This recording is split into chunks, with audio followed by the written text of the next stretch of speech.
A 24-year-old man is in police custody this morning in connection with a fatal crash in Cumberland on the weekend. A 54-year-old woman killed in the collision at Dunning Road and Beaton Road yesterday morning. Police say a vehicle traveling eastbound on Beaton failed to stop at a stop sign and struck the woman's car. Alcohol and speed are believed to be factors in the crash. Donations are being accepted to help 10 people left homeless by a fire in a Vanier apartment building. Investigators believe the fire started in a ground floor unit of a building on Barrett Street Saturday morning. 2 people were treated for smoke inhalation and damages pegged at $1 million. The Vanier Community Association says gift cards and cash donations can be dropped off at Bobby's Table Family Restaurant on Montreal Road. Police in Panama trying to determine this morning if a body found last week belongs to a missing Ottawa resident. Ed Moynihan was reported missing in November from his home in a coastal city. Police have suspected foul play in his disappearance. Moynihan's family says police are doing DNA testing on the body found in a national park to determine the identity. Moynihan owned Centennial Glass here in Ottawa for more than 2 decades before moving to Panama about 2 years ago. You will want to check the bus schedule before heading out the door this morning. OC Transpo is operating on a reduced weekday schedule because of March break. Bus arrival times may be adjusted slightly this week. Most routes will have 1 or 2 fewer trips during rush hour.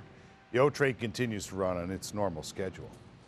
Luca Magnotta's preliminary hearing is due to begin in a Montreal court today. The 30-year-old charged with first-degree murder in last May's killing and dismemberment of Lin Jun. Magnotta was arrested in Berlin last June after an international manhunt.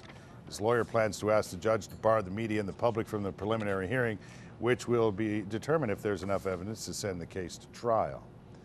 Countdown is underway to start the conclave to elect a new pope. Cardinals are holding a final pre-conclave meeting today at the Vatican.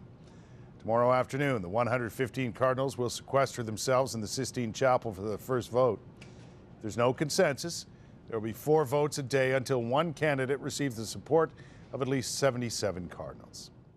Queen Elizabeth is set to take a historic stand on discrimination. The Queen will give a speech today endorsing a new agreement supporting gay rights and gender equality among former members of the British Empire. It'll imply tolerance of gays, but does not use any reference to homosexuality. Royal aides say the Queen is well aware of the controversial charter and its implications, but fully supports equal rights for everyone. Justin Timberlake's induction in the Five Timers Club was a ratings winner for Saturday Night Live. His appearance as host and musical guest gave the show its highest ratings in more than a year. Preliminary estimates suggest that more than 7 million people tuned in Saturday to watch. Timberlake hosted Saturday Night Live for a 5th time, joining Alec Baldwin, Tom Hanks, Steve Martin, and Chevy Chase in the Five Timers Club. A great skit on Saturday night.